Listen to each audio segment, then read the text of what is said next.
Good morning, welcome to CATEX-TV. My name is Frank Fortunato. This is a live broadcast from Princeton, New Jersey. Today is Thursday, August 12th, 2010. It's 11:30 a.m. Eastern Daylight Time in the U.S. It's 4:30 p.m. in London. In Hamilton, Bermuda, 12:30 p.m. and in Mexico City, 10:30 a.m. If you need to reach us during the broadcast, you can phone in toll-free at 1-866-67-CATEX. Overseas, our AOL Instant Mail address is CATEX-TV. On this day in history, 25 years ago today, in 1985, the worst loss of life associated with a single aircraft crash occurred in Japan when a JAL, Japan Airlines 747, crashed into a mountainside, killing 520 people. General Motors is making some news today. They posted quarterly profits of $1.3 billion and promptly announced that they'd be filing for an IPO next week. Now we'll go to our main news. There was a significant earthquake of a 6.9, that's a big one, down in South America and Ecuador last night. There have been no immediate reports of any damage or injuries. If you look at the map here, the blue box in the upper left-hand corner is the quake near Lake Titicaca. You'll also notice a little bit further to the south, there's a 5.0 blue box in Peru. It's a little bit inland into the jungle. There were no reports of any damage or injuries there. We looked at the global map. Let's pull that up next. We note 305 earthquakes in 1 week. And you'll notice that bright red one in the middle. That's yet another aftershock in Vanuatu. That's a 5.0 that occurred in the last hour. And also up to the left, you'll notice a spate of blue boxes, one in New Guinea and the other one over on the left. That's a 5.5 in Indonesia.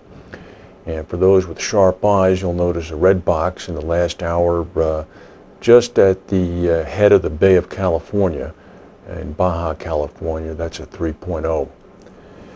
Since we're on natural disasters, let's move to the National Hurricane Satellite shot. These are the two tropical depressions, both of which on Tuesday, when we began tracking these, had 70% possibilities of becoming tropical storms.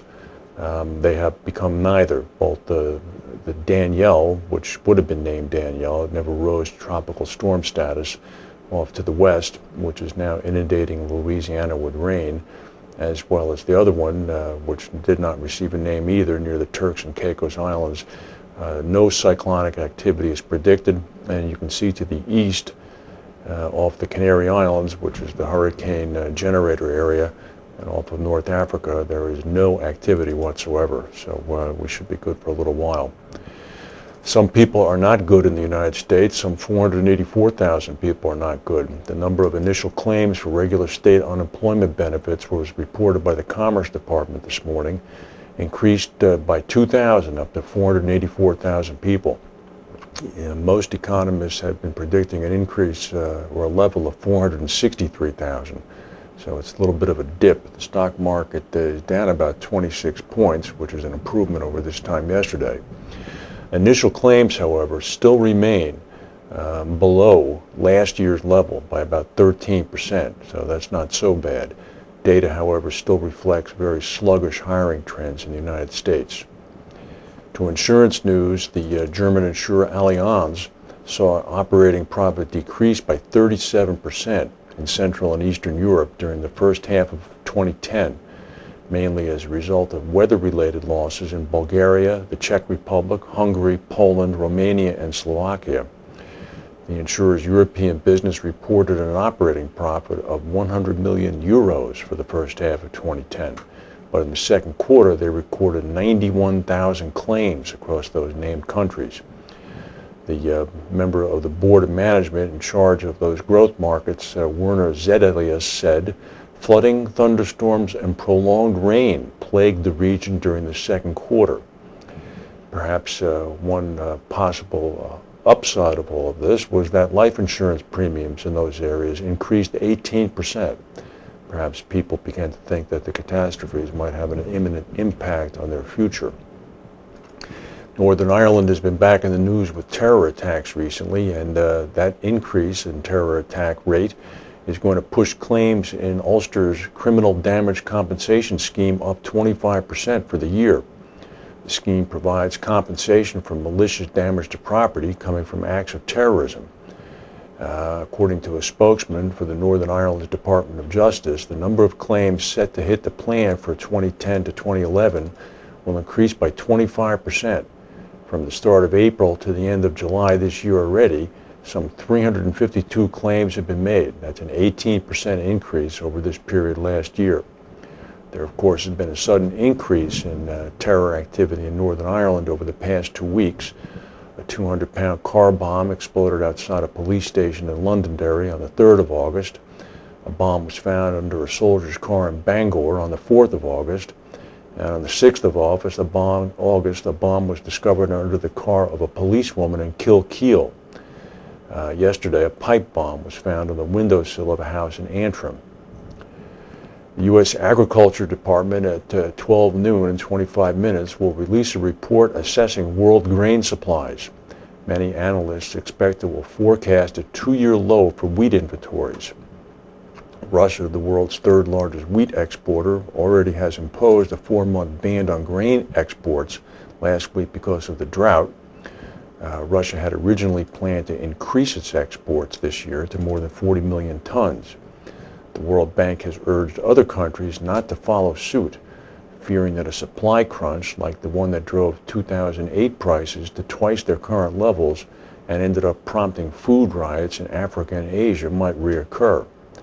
At least one country is ignoring them, though. The Ukraine, the world's 6th largest exporter, is expected to announce its own export ban on wheat later this month. In Australia, the government is forecasting a 22 million ton crop, a little bit larger than last year, but there are significant fears that locusts could destroy 2 or 3 million tons, and the western part of Australia is suffering from a drought, threatening much of the crop in that area. Other countries have had smaller problems. In northern Afghanistan, for example, a plague of locusts have already destroyed much of the wheat crop in Samangan province. Argentina is just about the only bright spot. The government is expected to announce that they will export 8 million tons of wheat over the next year. That's a 1 million ton increase over initial estimates. Wheat options on the Chicago Mercantile Exchange have jumped by 50% since May. And then the rising prices in Pakistan, where the flooding has destroyed millions of acres of farmland, have seen increases of wheat prices up to 300%. So the World Bank is suggesting that, in fact, countries might be looking at very long-term implications of these shortages. You'll recall that it was just 2 years ago that food riots broke out throughout Asia and some parts of the Middle East. In Bogota, Colombia this morning, a strong blast exploded outside of a 12-story building housing a radio station. Here's a picture of it. Fortunately, the blast did not occur at a traveled time. It was at 5:30 in the morning. And the country's police chief appeared there and said, fortunately, we don't have anybody dead. 10 minutes after he arrived, the president of Colombia, Juan Manuel Santos, arrived, and he pronounced it a terrorist act. Leftist guerrillas have been battling the government for decades. The radio station continued to broadcast and did not go off the air. In Kigali, Rwanda, the capital of Rwanda, 6 people died in a large blast that rocked the downtown area during the rush hour last night. 3 people were arrested right on the scene by police. The blast had occurred at about 7 p.m. last night, the height of rush hour. It was centered at a taxi stand right in downtown. By today, businesses seem to have returned to normal. Security is very heavy. Witnesses are reporting that police officers are on every corner of the downtown area. Stock market is down about 24 points now. We'll go to a word from our sponsors and come back with the rest of the news. Every day, the world wakes up and goes to work, pursuing the unique opportunities that lead the global economy forward. The complexity and close connectivity of today's global marketplace is a true modern miracle that can create unparalleled success. But it takes confidence, passion, innovation, and understanding. Enabling opportunity. Protecting capital. Engineering innovation. Investing in your future. Ensuring continuity. finding the right balance. It takes Aon.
Well, if Charles Lindbergh and Father Coughlin were alive today from the America First Committee, we'd certainly be hearing from them. News from Washington yesterday that the $700 billion U.S. government bailout program that was launched in response to the global economic meltdown had a much greater impact overseas than on other countries' financial rescue plans did on the United States. This is coming from the Congressional Watchdog Committee that was appointed to overlook and oversee this. Billions of dollars in American rescue funds wound up in big banks in France, Germany, and other countries. The U.S. program aimed to stabilize the financial system by injecting money into as many banks as possible, including those with substantial operations overseas. Most other countries focused their efforts on banks in their countries that usually lacked major American operations. However, the congressional report says that if the United States government had received more data on which foreign banks would benefit the most, our government might have been able to ask those countries to share some of the costs. The panel chair, Elizabeth Warren, pictured here, said in a conference call with reporters yesterday, there was no data about where this money was going. The American people have a right to know where their money was sent. Some examples: major French and German banks were among the biggest beneficiaries of the U.S. rescue of AIG. Yet the American government shouldered the entire $70 billion risk of pumping capital into that defunct insurance company. The report compares that with the $35 billion that France spent on its overall financial rescue program and the $133 billion that Germany spent. Much of the $182 billion in American federal aid to AIG went to meet the company's obligations to its Wall Street trading partners on credit default swaps.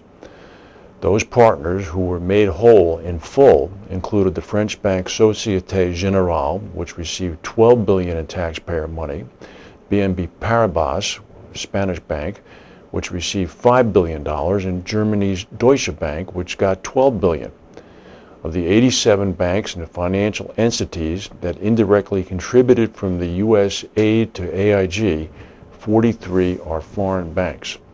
Of course, this is a sensationalist headline. Any person who has been remotely following economic events knows that this is a global economy, and the American government had no choice but to act the way it did. Here's an interesting story from the Daily Mail in London this morning. A hospital in London and another one in Nottingham had confirmed that they have been treating patients with a new superbug which is resistant to the most powerful antibiotics. There are now fears that without vigilance, this enzyme, which apparently allows any bacteria to become a superbug, could become widespread throughout Britain's hospitals. It's infected about 50 UK citizens so far, many of whom have just returned to the UK after undergoing surgery in India or Pakistan. The Health Protection Agency yesterday put out warnings about the new gene called NDM1, or New Delhi Metallo-beta-lactamose, after the place where it was first identified in India. Dr. David Livermore, director